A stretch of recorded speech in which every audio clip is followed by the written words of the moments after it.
office, when I first took office, was to change the culture and, of course, our relationship with our community.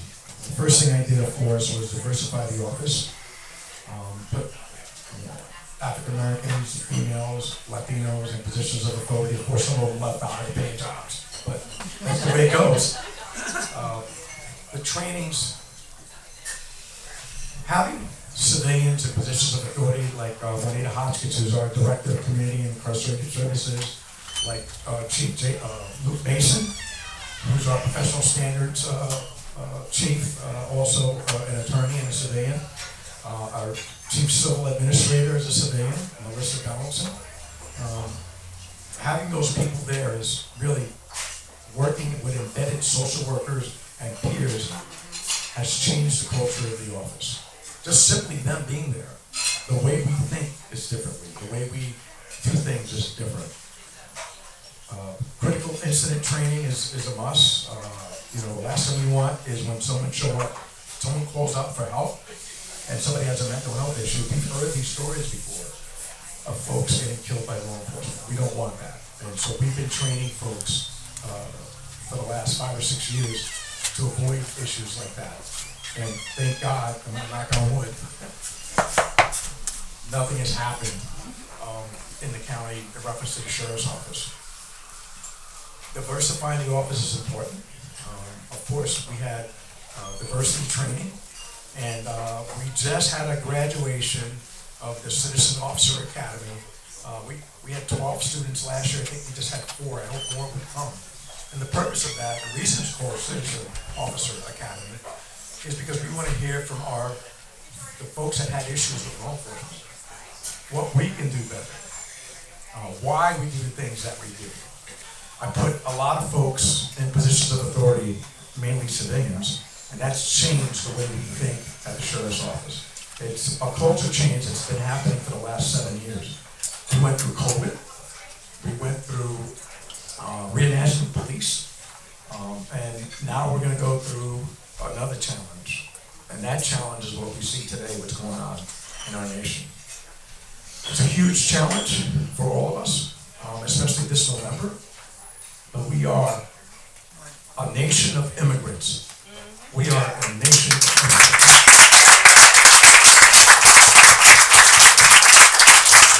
And when we forget that, we forget who we are. When I was in the Marine Corps, there were folks from all over the country, but they were from all over the world. They knew the culture of the different countries we went to. They spoke the language, and that is uniquely American. Uniquely American. And what's happening today is just, there's no words for it. There's absolutely no word for it. Action is what's needed today. Yeah. We have to find a way to unite. Everybody really wants the same thing. They want a roof over their head. They want good hospitals. They want food. They want a great education and a safe place to live. That's what we all want. Of course, there are other people that don't think the way that we think, but this continuous back and forth that we're seeing today, we're not going to survive if that continues to happen. So continue to talk about what we believe in, no matter who it is, whether it's in your family or not. We have to continue to have those discussions. But one thing we can't do is when we get in positions of authority is not talk. So we need to educate folks on what their rights are when they're confronted by anyone when it comes to law enforcement. My job is to keep the people in this county safe. I mean that. Safe. The elections, somebody came up to me earlier and talked about immigration, which is next Friday. There's a naturalization ceremony. I will be there because I want to keep people safe. Also, the detention centers coming to Ulster County. We've got a problem with one in Orange County. That will never happen here. Okay. The county will not allow it. The sheriff's office won't allow it. Our elected officials, and more importantly, the people here will not allow that. So no, the question was, are they going to open a detention center here in Ulster County? And the answer is no. But thank you for asking. And we're, this is a unique county. We believe in the Constitution the due process of law and the rule of law. And detention centers or concentration camps is not what this county is about. Yeah. This is a huge election. My folks will be out there making sure that everything's going as smooth as possible. I'm in contact with the Board of Elections. As you know, there are poll watchers from both sides of the aisle. So if anything happens, they immediately let us know. But I believe we're going to have a peaceful, I'm praying, a peaceful election here in November. I'm the president of the New York State Sheriff's Association. I also represent Ulster County in the New York Association of Counties as the new chair of the Public Safety Committee. I'm also on the National Sheriff's Association Drug Enforcement Committee. The reason why I sit on these boards, one last board, and that's the Badge of Bravery Board. There's only 8 folks on this nationwide. I was appointed by Senator Chuck Schumer and Senator Mitch McConnell because they had to both put my name in for that. It's a 2-year term.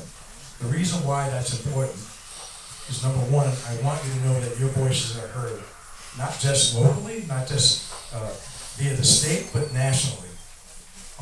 You know how I feel about things and how we do things here in this county, and I let others know. It really is a mindset change that occurs when they hear people with different ideas and different perspectives, and that's why it's important to sit on these boards. How do we recruit and retain a good, great working environment and a great relationship with our community? That's how we do it. At one point we're down 45 COs. I think we're down to 22 now. It's a sea change for us. People want to come to the sheriff's office now. They want lateral transfers. So we're seeing a great uptick in interest in the office, and I believe it's because of the environment of the office, the leadership in the office, which I'm going to touch on real quick. A lot of people are always asking, what's going to happen if you have to confront ICE here? Would you arrest them? I think if we go down that road, it's down a road of no return. It's the beginning of chaos for our country. There's got to be some sort of dialogue before we get to that. I know people are mad. I'm mad. I understand it. But just like we went through COVID, just like we went through reimagining police, just like we went through the first presidency of Donald Trump, we're going to get through this. We're going to get through this. We have to just work together, be together, and make sure that we take care of our people and our communities. I just don't know how we can, tell a federal entity what to do. It's got to be something that's done by a federal, and that's why we have different governments. We have town government, city government, county government, state government. It's up to those, that particular part of government to make those changes. I don't think we can. I do appreciate the effort, though, and I do, and I'm going to tell you why. It sends a message that we're not going to tolerate that. And for that, count me on board.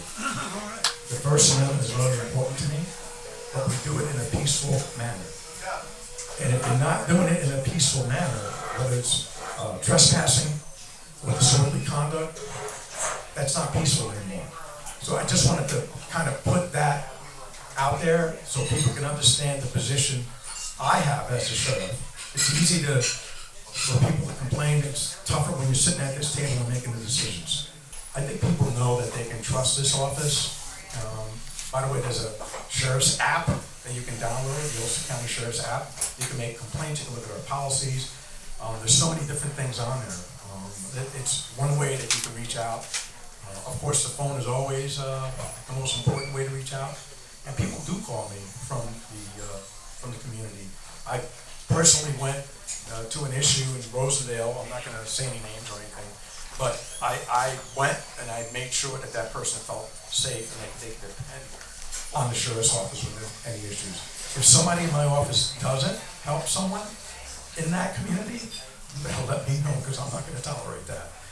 I'll give you my number afterwards, Director, and we can talk. Anybody that has an issue, please contact me, and I will make sure that that gets handled in a proper fashion.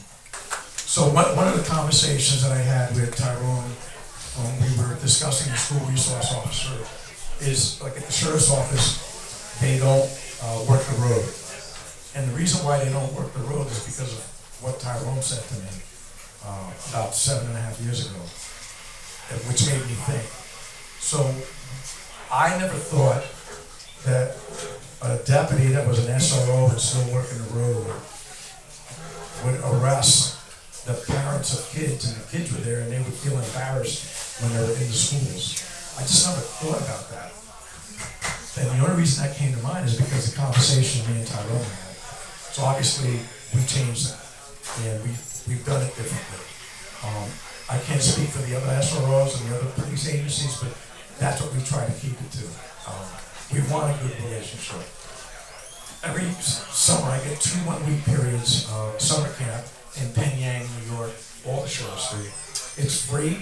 All they need to show is that their record of immunization, and a doctor gave them a clean bill of health to go. It doesn't cost anybody anything. I get 9 to 12. 9 to 12-year-old. Thank you, Carrie, my confidential assistant here. We want younger generations to understand what it is that we do, that we're part of the community as well, and that we want to help them. And nobody takes this job, and if they do, they're in the wrong line of work, other than to help people. That's really what this job is about. We need to keep our community safe, and there are the new laws like emergency orders that the courts issue, that anybody can go to a court now and say, I believe my loved one has an issue and they shouldn't have a gun. That goes on quite a bit, and mental health has a big role in folks that have or possess weapons. I'm very, very familiar with how that's a disastrous combination, and we're going to continue to enforce those laws and support any new laws that make sense in the state to keep our community safe. You know I'm a supporter, and I appreciate everything that you do. I want to thank all of you for coming today on your day off on a Sunday. Remember that November is coming, and we have to get our candidates, our Congress, our state senator, our legislators, all elected in November, because in 2 years it's going to be another huge election. Thank you. But most of all, thank you for being out there. Thank you for voting. Thank you for caring. We're going to save this country and the world. We're going to do it. Don't worry. We're going to do it.